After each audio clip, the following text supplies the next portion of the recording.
Hey yo, what's up, Wrestling Rebels? You just slammed into the epicenter of VK Punk Wrestling, your soon to be recognized top source for all things professional wrestling, the high octane, bone crushing, no hold bar zone where pro wrestling screams. I am your ringleader of anarchy, Vin C Punk, here to launch you into this weekend's event with a review of Smackdown and BackLash in one sitting.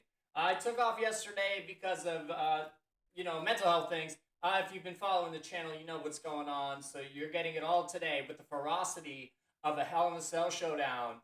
This is actually the first video that's been on YouTube all week. But if your heart's racing, demolish that thumbs up button, powerbomb the subscribe button, and spear that bell icon to stay hooked on every earth-shaking moment. You can also follow us on our other platforms such as X, Facebook, and TikTok, which gets exclusive shorts and reels that we don't put on here. Follow me personally, Vin C Punk, right there on the screen, on all those platforms as well. Okay, thanks guys. VK Punk Wrestling, we the ones for wrestling content. Let's give a quick shout out to our new and first two-time VK Punk Wrestling Channel champion, AK Havoc. That belt was almost mine. The whole War Games rode on one match because we had the same picks for everything else. So congrats, Havoc. But that belt is coming home with me. Saturday night's main event is less than 2 weeks away, and I'll have it then. See you in the cell, man. One more thing before we get and take charge in the squared circle. Let's give a fantastic shout out to our sponsors, Capco Championship Belts. Forging hardware so stunning it'd make any champ legs wobble. Their belts spanning the WWE, the UFC, boxing, and more glow brighter than a WrestleMania finale. If you want a custom title that shouts your legacy, just like the one being made for our channel, you can go through their design guru, Abdul, and he's the Triple H of bell crafting. Calculated, fearless, and unrivaled. I have a lot of their stuff decked out over here. You can see I got some titles on today because I was doing some live stuff in the other place, in where we shoot everything else. Jackets, masks, tees, jewelry, shoes, they do the whole lot. Go check out their lineup at www.capcointernational.com. And Sling a Vin sent me or VK Punk sent me. Their Facebook and emails are also in the credits to this very video, so you can look them up on there. Their stuff lands heavier than a top rope moonsault, man. It's amazing stuff, guys. It really is. Okay, so let's dive into these reviews. I did not go into all the stuff as deeply as I usually do, especially for Smackdown here, because BackLash was just last night. There's a lot to get to in today's video, so let's go. All right, so Smackdown started off with Solo Sikoa and Damian Priest. Oh, no, Jacob Fatu Sikoa and Damian Priest versus LA Knight. Exploded with the champion Fatu Sikoa and Sikoa battling Damian Priest and LA Knight. The vibe was electric, with Priest and Knight bickering over who'd lead off, letting Solo and Fatu seize control. The crowd roared for Fatu, proving he's a star despite his heel status. After a 10-minute war, Knight dodged Solo's Samoan spike and nailed the BFT for the pin. Post-match, Priest and Knight threw punches until Fatu unleashed running hip attacks on both of them. Then Drew McIntyre swooped in, dropping Fatu with a Claymore kick and hoisting the U.S. title up high. So this actually gets a it was a really solid match, but it also gets a boo for the flat finish. Fatu's too over to stay heel much longer, I think. I've picked him to keep the U.S. title at BackLash against Priest, Knight, and McIntyre. His WrestleMania win is too recent for a change. But McIntyre's got steam, but Fatu is my call. So next, R-Truth was gold in the parking lot, waving a Let's Go Cena sign and calling John Cena his childhood hero, despite being older than him, as we all know. Jimmy Uso wasn't having it. Elsewhere, right, Drew McIntyre dropped a scorching backstage promo vowing to become a Grand Slam champion by snagging the U.S. title at BackLash. He roasted Knight and Priest, claiming Fatu will smash into his brick wall. Yay for this. Uh, really, just because our truth is always gold. The rest of it was kind of okay, but truth is so good. As of course we'll find out later, all the other stuff that happened with him this weekend. So Chelsea Green, Niven, and Alba Fire were sulking over Green's loss to the loss of the women's U.S. title when SmackDown GM Nick Aldis and champ Zelina Vega crashed the pity party, booking a tag match. Vega's partner, a returning Alexa Bliss, who got a massive pop after 2 months away. Man, what a good return this was. The heels worked over Vega early, but Bliss got a hot tag, unloading shoulder tackles, double knees, and twisted Bliss. Vega neutralized Niven, but Bliss pinned Green with a Sister Abigail DDT after 8 minutes. So, of course, this gets a yay. This was a fun and formulaic match to spotlight Bliss's return, which we were all waiting for, right? Did you see that one guy's reaction in the crowd? They made a thing about it. Alexa even made a post on X about it. It's cool to see. Green and Niven keep eating losses, but Bliss and Vega looked unstoppable. Okay, so Rey Fenix kind of brushes off Santos Escobar backstage, only to get ambushed by Los Garza. Andrade stepped in to check on Phoenix, teasing a new alliance. Meanwhile, Charlotte Flair returned after 3 weeks, hyping her WrestleMania clash with Tiffany Stratton and calling herself the GOAT. Fans booed, and when Flair threatened to bounce, they cheered. She stormed off, crossing paths with Jade Cargill, and later Alexa Bliss hinting at future feuds. So Tiffany Stratton watched it ringside as Nia Jax and Jade Cargill fought for a shot at her WWE Women's title. Jax and Cargill traded power moves, with Jade landing a Samoan drop and a frog splash. Naomi appeared, distracting Jade by attacking Stratton. Jax pounced with a senton and an annihilator splash to win after 10 minutes. So this one kind of gets a boo. An average match with a predictable distraction finish. Jax versus Stratton tracks, and Jade versus Naomi will roll on, I reckon. And once again, we have too many pieces in this puzzle. There are two separate stories going here, and they are mixing them up. Okay, the WWE Tag Team Champs, the Street Profits, still battered from their TLC match, cut a promo about their reign. Fraxium interrupted, demanding a title shot. GM Nick Aldis booked a non-title match on the spot. The 17-minute barn burner saw Fraxium's high-flying suicide dive Spanish fly Phoenix Splash steal the show. Ford's ribs injuries and Dawkins' wounds played a part, and Fraxium won with a dropkick sweep combo. The team shook hands, teasing a future title bout. So yay for this. Just because it was good and high flying. An incredible impromptu 4-star match. Fraxium's NXT chemistry kind of shown here, and the Prophet's injuries justified the loss. I just don't really like Fraxium has come this far this soon, and think WWE needs to lean back on these two just for a bit and let them marinate, because now they are exciting that they just came up, but when people start to see them every week, they're going to realize that it's just the same thing. I think that novelty will wear off. So next we had Aleister Black in his second match since returning against Carmelo Hayes with The Miz at ringside. Black's earlier promo promised to break Hayes mentally and physically. The 9-minute bout was tight with Black's strikes and moonsault countered by Melo's speed. Miz's interference backfired, and Black won with a roll-up. Post-match, Black leveled Miz with a Black mass kick that looked spectacular. It was great. So, of course, this gets a yay. I mean,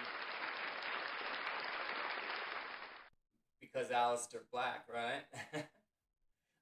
Good match, but the roll-up finish felt a little flat. Black's kick keeps him dangerous, and that was an amazing execution of one. Andre and Rey Fenix took on Los Garza, and next with Santos Escobar lurking at ringside. The 11-minute match showcased Phoenix's aerobatics, Andrade's precision, while Los Garza's dominating early. Phoenix's Hurricane Rana, Andrade's The Message sealed the win. Post-match, Berto snapped at Escobar, hinting at Legado del Fantasma's fracture.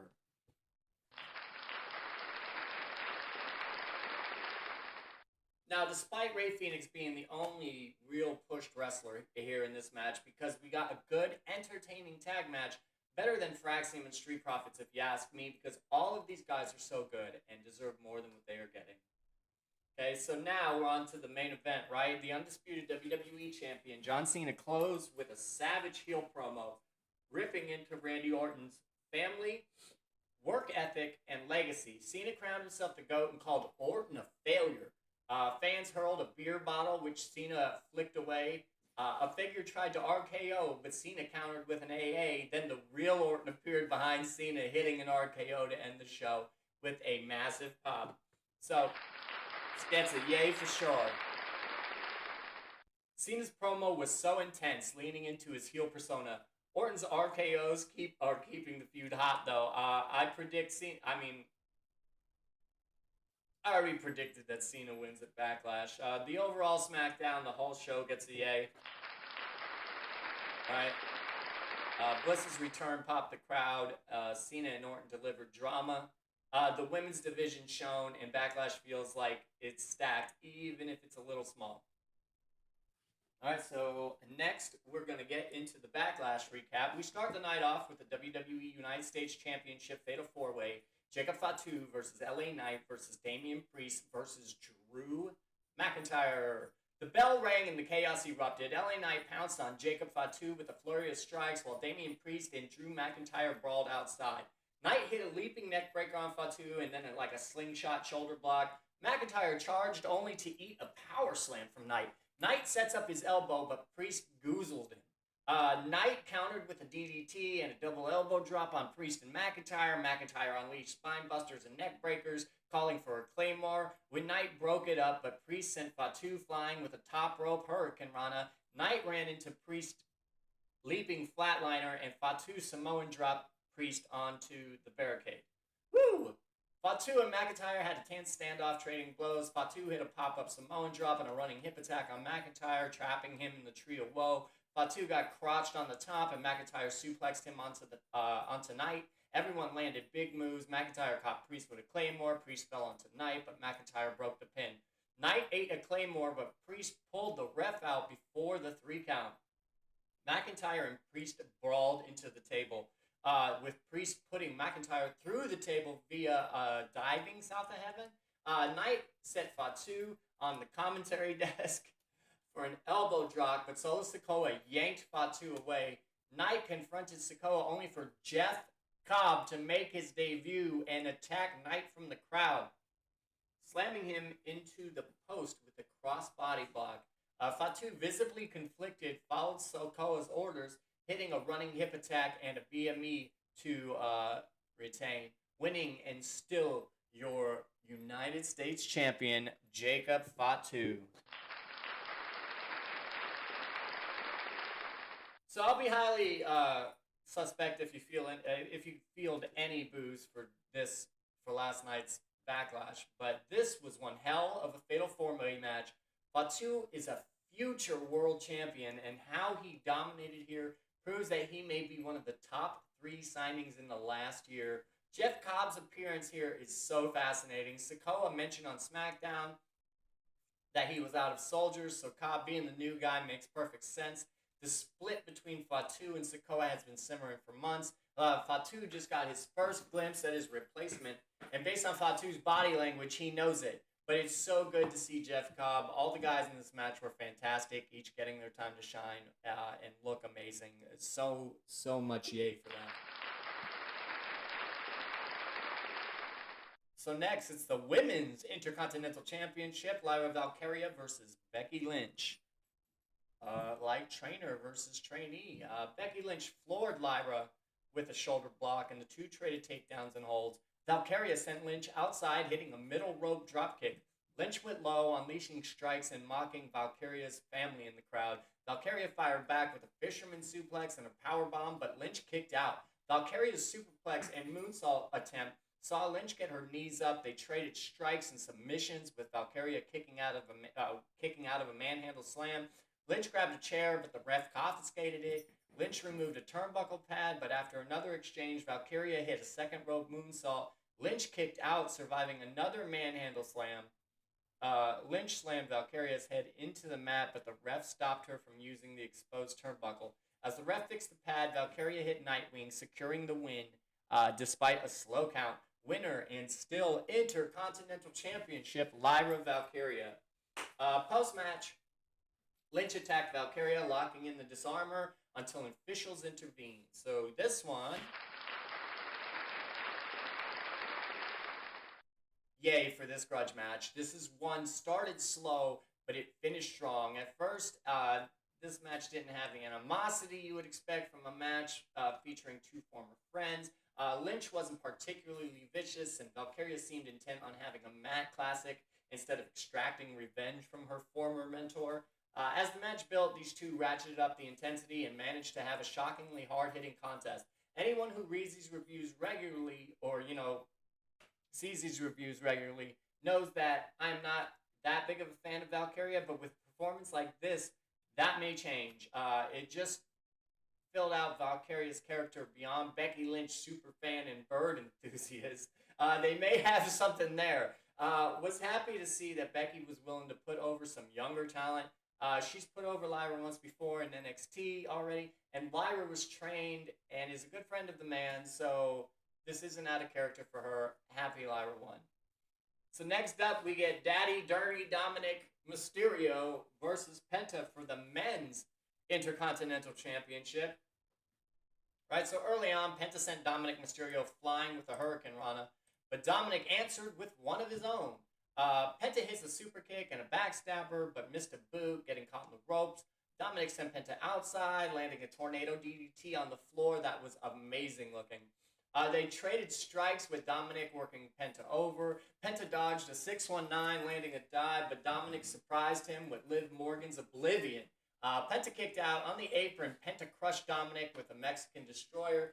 Carlito distracted the ref while JD and Finn jumped the barricade. McDonough held Penta, but Balor got caught with a chair. Penta took out Carlito and McDonough with a dive. Balor distracted the ref again, allowing El Grande Americano to headbutt Penta with his loaded mask. Dominic hit a frog splash to retain the title. Your winner and still Intercontinental Championship, Dirty Dom Mysterio. So this gets a total yay, man. Solid match that turned into a predictable, interference-laden mess. But it was a lot of fun, however. It's one thing for Dominic's Judgment Day compatriots to interfere, but the inclusion of El Grande Americano made it amazing. This is a good story because now the Judgment Day cannot be blamed for the loss. It was El Grande Americano. Yes, Americano is feuding with Penta, but his inclusion here was a pretty good track for the rivalry. So next, before our main event, we get Gunther versus Pat McAfee.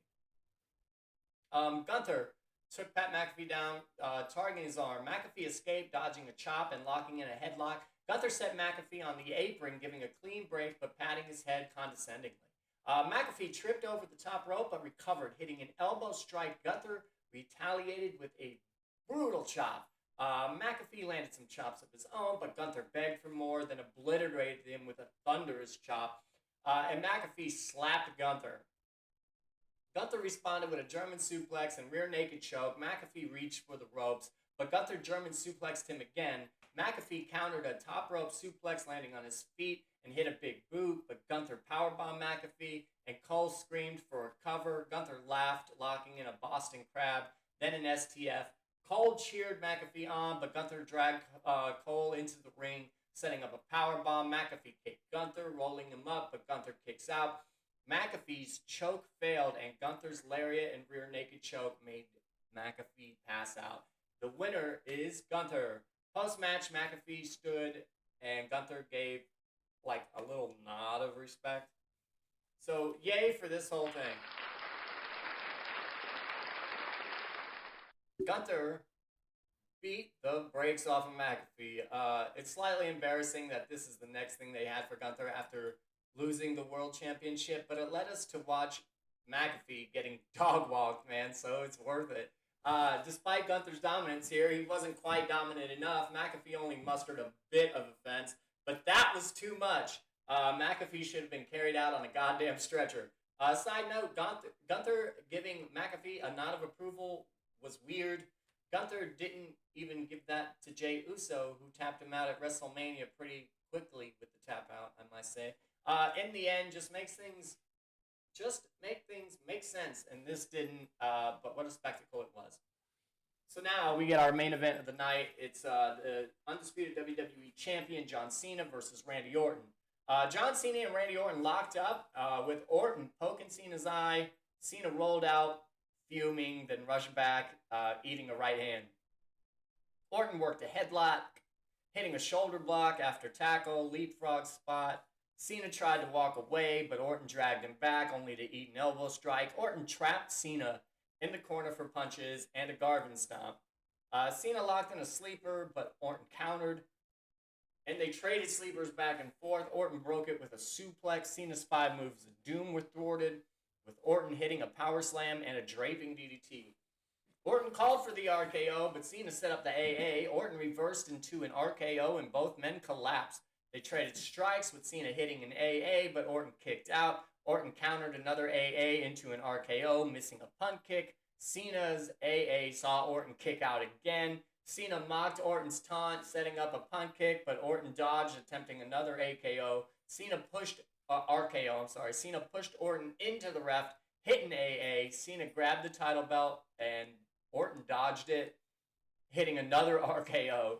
Cena kicked out and rolled out. Orton cleared the commentary desk, but Cena pushed Orton into the ref, who hit the steps. Cena sent Orton into the post, and Orton 8-8'd Cena through the desk.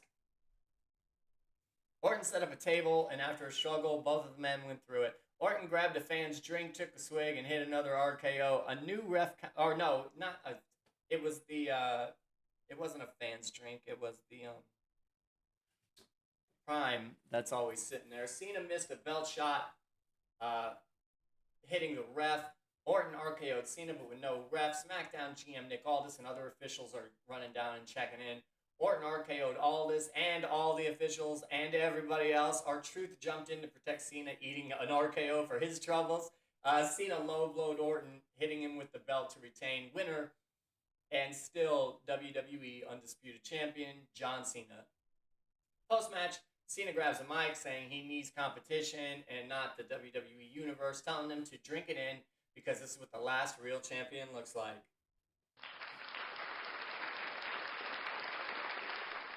I mean, literally, yay for all this. This was another one that started slow but built to solid action. Cena and Orton played the hits tonight, and it worked. With Cena being super heel now, the amount of ref bumps and tomfoolery here actually added to the match. The only thing missing was Cena getting himself disqualified by hitting the referee like Orton did years ago against Cena. Of all the Cena matches during his part-time period, this was his best. Cena didn't hide in a tag or multi-person match. He put on his working boots and put on a classic against Orton. If Cena was going to work at this level, it's hard not to be excited to see who he clashes with next during his retirement tour.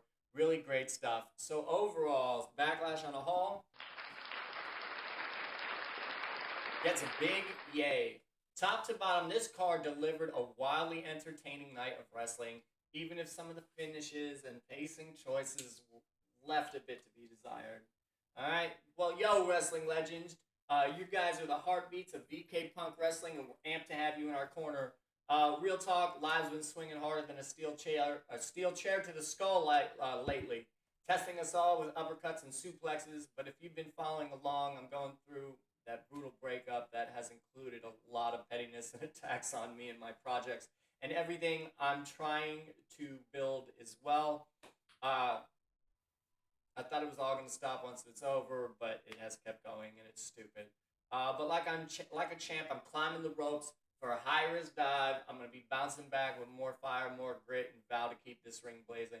So if you've been going through some mental health issues yourself lately, please stay strong.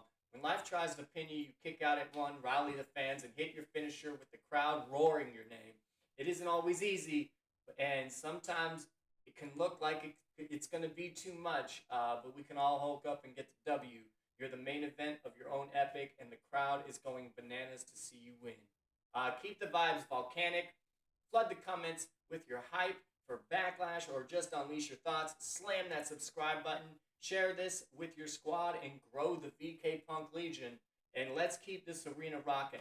Go find us on all the other platforms as well. I'm Vin C Punk. with VK Punk Wrestling, and we the ones for wrestling content. See you guys next time.